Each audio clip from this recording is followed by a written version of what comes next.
What is up, Roll Coverage? I'm your host, Nick. We are talking about the Monday press conference Chris Tabor did after our crushing loss to the Bucs, 21-18. Let's just jump right into it. Hey, I thought it was all over.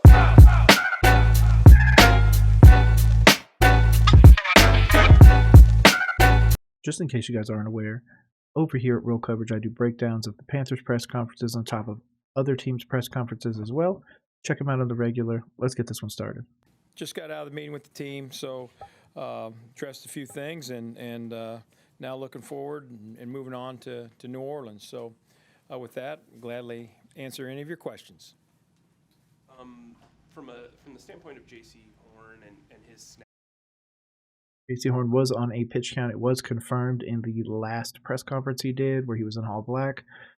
So that is something. When JC was out on the field, he did make some good plays, had one of the best coverage ratings according to PFF. So I'm going to give him a little bit of slack there. But overall, he's been unhealthy, unable to perform on the field. So Count. Do you think that you will kind of expand that as the games go along? Or 100%. That'll naturally happen.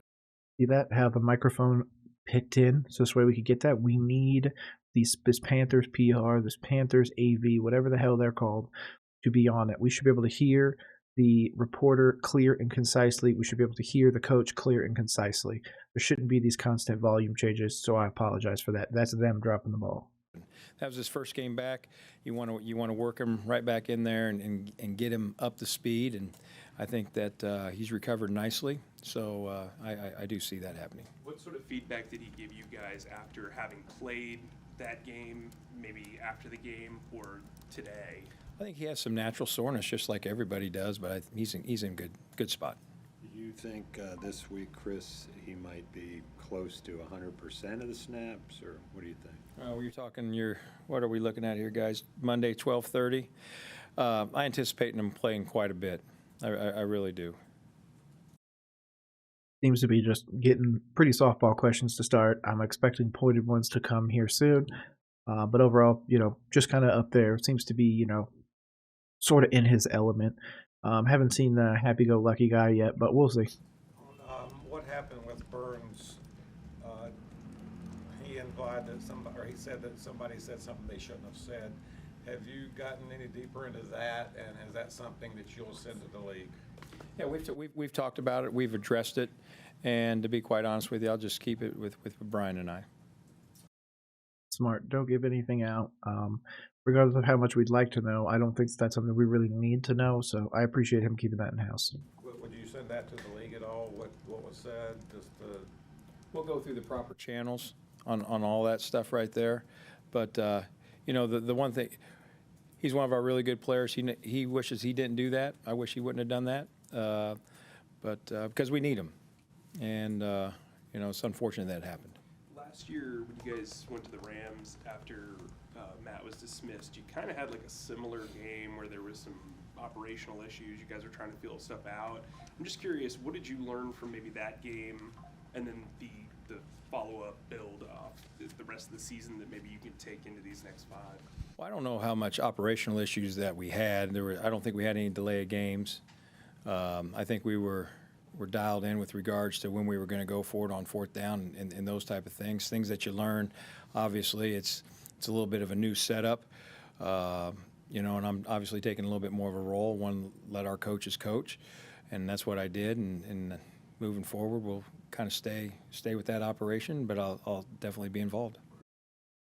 That might have been something where he allowed that to happen and quote-unquote allowed that to happen.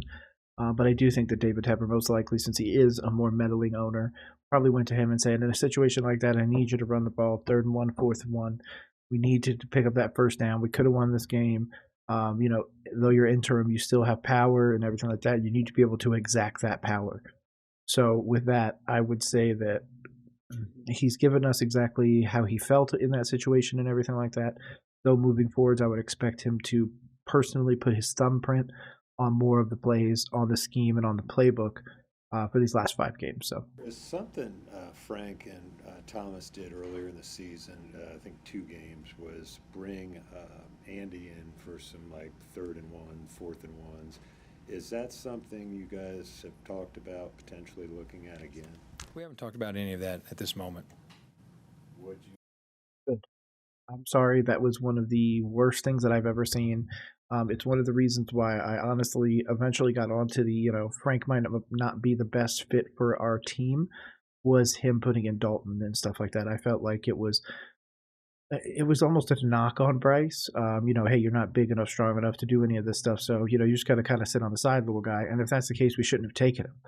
If he can't sit there and sit under center, take the hits, if he can't, scramble and get a first down, or I'm not saying he needs to be able to execute the tush push, but I'm saying he needs to be able to pick up 1 yard or something like that. That's not something we should really struggle with, especially since we do have a half decent run game. So we've at least got guys that could possibly really put us in position to get that 4th and 1, 3rd and 1. So yeah, Consider that? I'll consider anything that gives us the chance to win the game. there's that little his little smile that he gave. Obviously, it's not on the screen now, but if we go back just a second, let me drag it back. Look at that little smirk. Would you consider that? I'll consider anything that gives us the chance to win the game. Alex Cook, was it on Evans' big play? Was he out of position? Yeah, we're just kind of single high there. They kind of concept of the two inside verticals. Mike Evans is a good player. Made It's funny because I was one of the people that said our personnel sucked. Everybody believes our personnel sucks now. I was the one that said we should have gotten made a trade for Mike Evans in season when he was originally hurt, like week 2. Broker that trade. He's going to get healthier eventually, even if it's not this year. We could have really added an amazing offensive piece. I'm also the same one that said not only should we be looking at Mike Evans, we should have just gotten Julio, because then we could have gotten the leading receiver, or I'm not even sure if he's the leading receiver yet, but I'm confident he's up there. Mike Evans, and then of course Julio Jones. So take it from our 2 division rivals, bring them onto our team. Those are great threats, in the passing game. That with Thielen, Chark, Mingo, Amir, Smith-Marset, all those guys. I think that there's plenty of opportunity. We just decided to not, make the phone call, or not, really execute the phone call. So that's on us. made a nice play that puts a little stress right there. It's just, they had a nice call for what we were in at that moment. Can you speak to Henderson's performance? Henderson's perform? I think him kind of coming back, I think he's kind of working himself back in a little bit, so I think just like all our players trying to improve and get better, I think he's in that same boat. From an offensive line standpoint, obviously there have been issues with pass protection all season. How much do you attribute that to 5 starting left guards, 6 starting right guards, when you do have the 3 constants in there? No, I mean, that's real. That is. Coach Campen does a great job with our guys. I got a lot of confidence in those guys. But I kind of also look at it kind of like the punt team also. When you have a bunch of different people coming and going, it does make it harder. That's not you don't use it as an excuse. But we played 2 new guards on the inside. They had some good plays. There's going to be some plays that they want back. And hopefully we just kind of keep getting better. I know I kind of say the same thing all the time, but it's so true. I mean, when you're 1-11, you're looking to get better, obviously. See, that's something, again, something that I agree that it was good for people to call out of Frank, is that he doesn't have this happiness, this jovialness, this, hey man, I'm here. I understand I'm not answering the question you guys may want, but I'm here. I'm showing you guys, like, this is what we need to do. We're 1-11, all that other stuff. We're in a different spot than we were last year. We're eliminated from playoff contention and everything. We just need to see improvement. So I'm happy with that. I'm happy that he's advocating for a steady improvement rather than they just need to turn it on and we need to start winning. Like, that's not really how that works most of the time without acquisitions and major changes, which obviously are not going to happen at this point in the season. So You think you got better yesterday? I think the thing that I was pleased about was when we got down.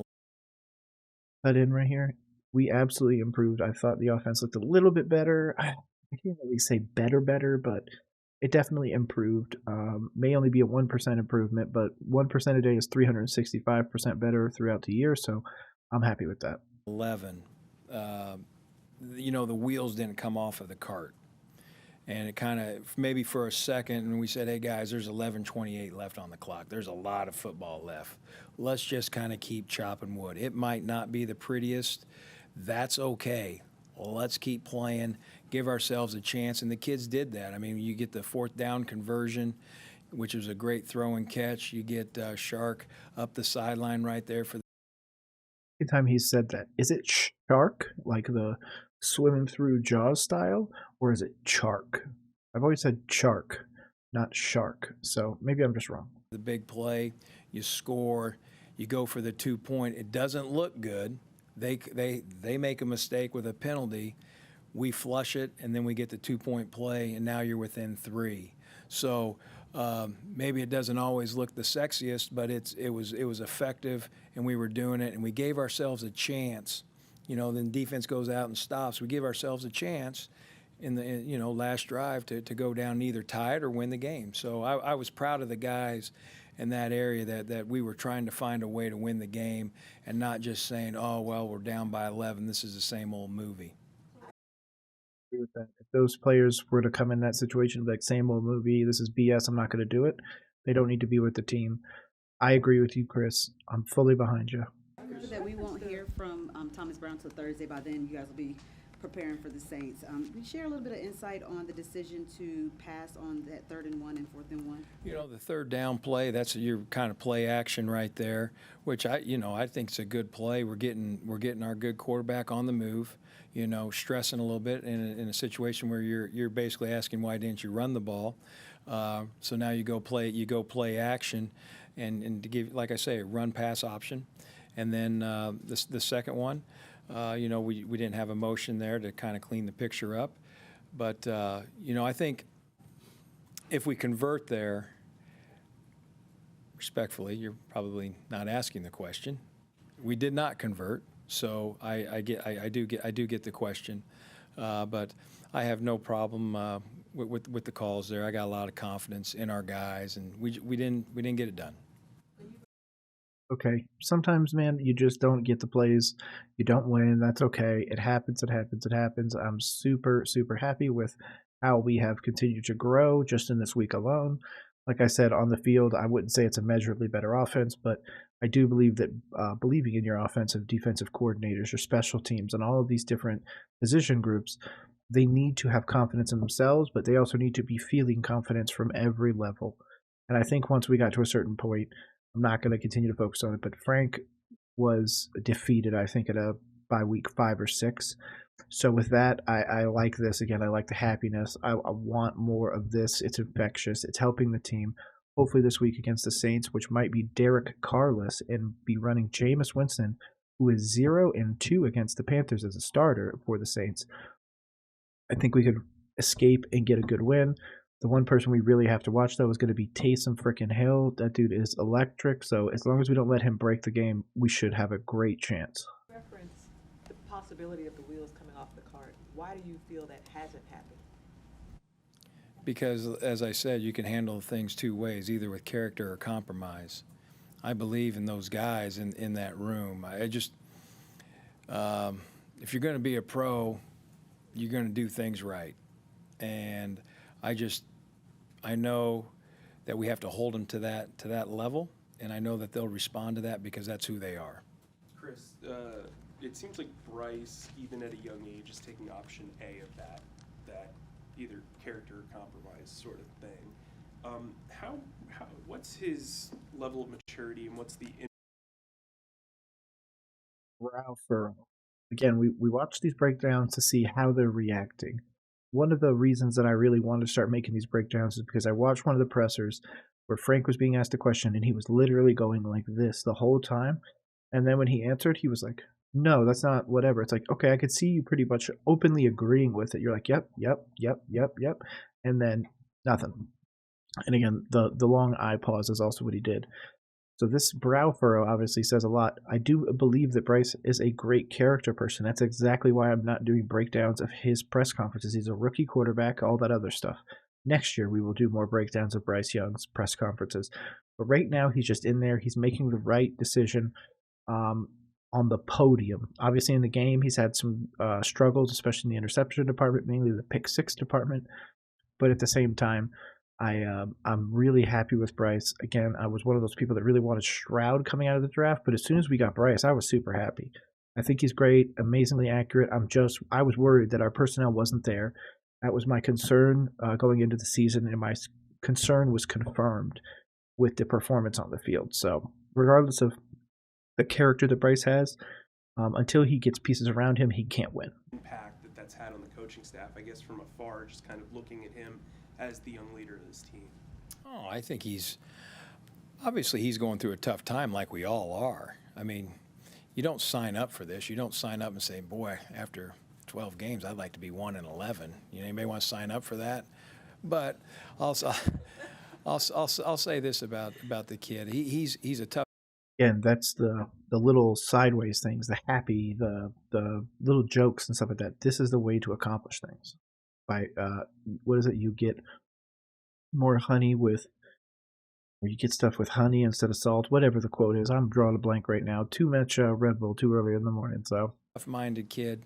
He cares. He's a pro. I think this is helping him mature even faster than probably what you would think, and he's going to be just fine. He's a good football player and a great person. So I think those qualities right there are going to allow him to be really good in this league. Pull a little closer to me. Do you think that David Tepper and Nicole Tepper picked people that were high character people? The reason why I say that, follow me here. People have said that Frank Reich is one of the nicest people, character-wise. He's top tier, all that other stuff. We picked Bryce Young, better in interviews, more cleaned up, more polished, and everything like that. We go out and get Adam Thielen, older guy, very cleaned up and polished, very ready to go, and everything like that. Did we prioritize character, meaning like the ability to answer questions, dodge questions, all that other stuff, over the ability on the field? Not saying that Bryce can't get it, not saying Frank couldn't get it, not saying Thielen can't get it. But at the same time, we need to have a good balance of both ability on the field and good moral character. So that's just a really interesting thing to kind of think about. How are you and the team dealing with the frustrations that's mounting? That Brian said a lot of that was what led to him kind of exploding yesterday. How do you deal with that internally during the week to get players through it? Well, I think it's real simple. I mean, you know, what happened there is when you get frustrated, sometimes guys try to make plays because they're pressing, you know, and I talk about being loose. I say you got to let things happen for you, not to you. And when you start letting things happen to you, those are the things that come up. And the nice thing about that is really deep down, if you step away, you're the one that controls all that. So that has to be a mindset. I'll be honest with you. I went into yesterday's game, and I said to myself on probably Thursday night as you're playing the game, I said, well, this should come down. Let's get it to the fourth quarter. Eddie's going to need to make a kick to win this thing, and let's go. And when we got the ball back there at the end of the fourth quarter, I said, okay, just what I anticipated. So you're in a very calm state.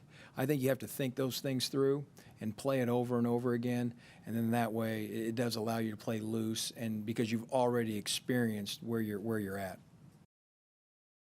I'll criticize him for that response, but I think that it's smart for him to always plan that we're going to be in contention for a win, because a lot of these games were winnable games. The one last night, or the one a few days ago, the one that he's talking about now, the Bucs game, 3rd and 1, 4th and 1, that play changes, we possibly win the game. We're having a completely different conversation in this press conference. He has a completely different approach. So I do agree with that.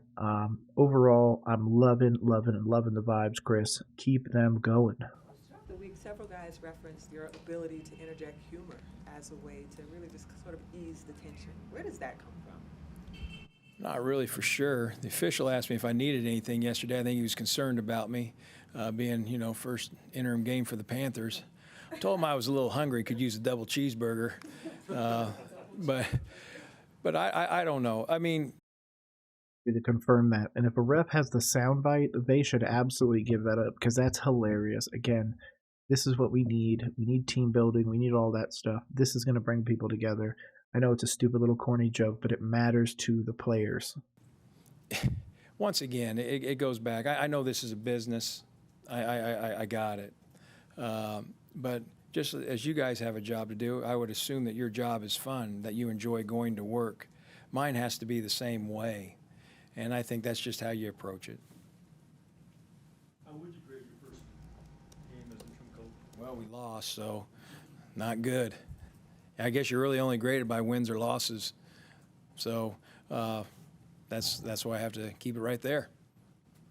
Did you I guess Parks came down, Jim Caldwell was upstairs. How'd you like the operations of it? It was good. I thought the communication on the headsets was really good. Just getting information and being able to tell Thomas, hey, we're right here at second down. Hey, if you get the ball, this drive, if it ends at 4th and 2, we're going for it. So you can plan accordingly. Or as you're getting down there in the goal line, I think the first one we had to kick the first field goal, we had already elected that if this ball's inside the 3, we're going. And those type of things. So it was really good. It's nice to have Coach Caldwell, Coach Capers, those guys up top. I mean, that's a lot of experience, a lot of successful experience, and that's comforting for me. Who was your kind of replay eyes in the sky yesterday? That's George Lee on the first challenge there. We thought that it was. Here's what I thought, and I'll just go ahead and be completely honest. What I'm wanting. This openness and everything is eventually going to merit moments like this. So go off, Chris Tabor. So we thought it was a catch, thought he got his elbow down, knew it was close. But I think the key was there. We had the wind at our back in the first quarter, and I knew that weather was coming.